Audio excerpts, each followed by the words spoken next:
الان المغرب كيتجهز لاستضافه كان 2025 والحدث الاكبر ديال مونديال 2030.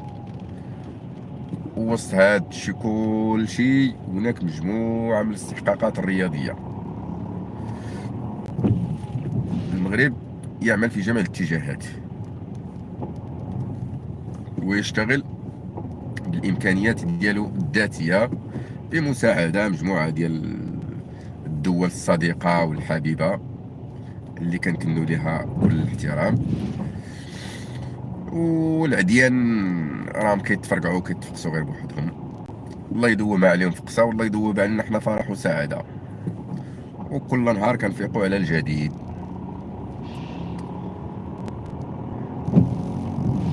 بلادي يا زين البلدان، بلادي يا زين البلدان، يا جنة على حد الشوق. اللي خلي يدير اللهم بارك في التعليقات.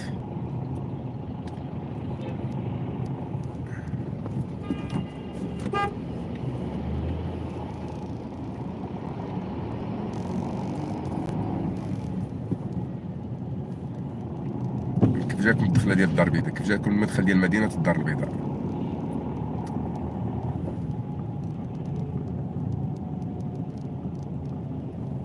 كيف جاكم الجماليه ديال مدينه الدار البيضاء؟ هذا المدخل الرائع. شوفوا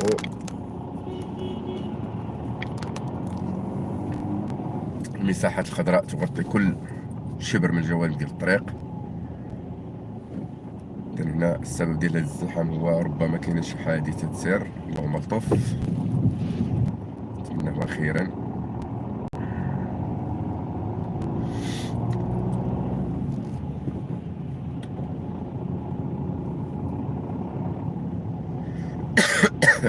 اسمحوا لي ضربني شويه البرد،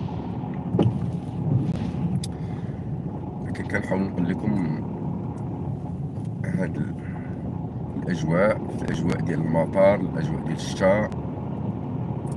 صور مدخل الدار البيضاء في الفتره المسائيه.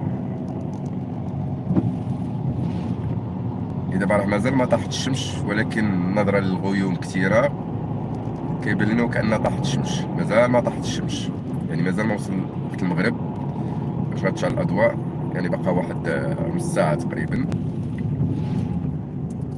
ولكن مع الشمس كامله مغطيه، لانه الاجواء ديال الشتاء كانت كتصب شويه الشتاء وحبسات واكيد راه مازال جايه.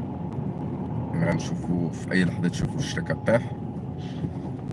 لا حبيت نشارك معكم هاد الصور انطلاقا من المدخل ديال الدار البيضاء، من الجهه ديال سطات الدار البيضاء.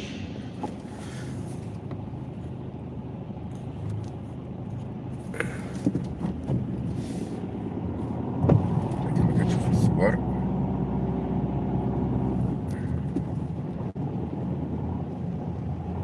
نتمنى نحاول شويه باش تشوفوا حتى الجوانب ديال الطريق، تستمتعوا بهاد المشاهد الرائعه. كل منين كيشوفني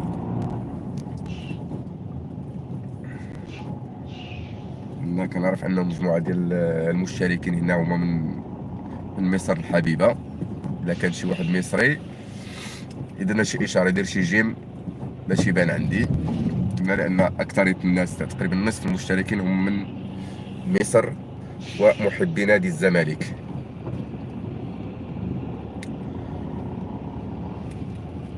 والنصف الاخر هما مغاربه اللي كيحبوا بلادهم ووطنهم وملكهم وعندهم غيره على الرايه الوطنيه. تحيه للجميع سواء من المغرب او من مصر. حياة المحبه.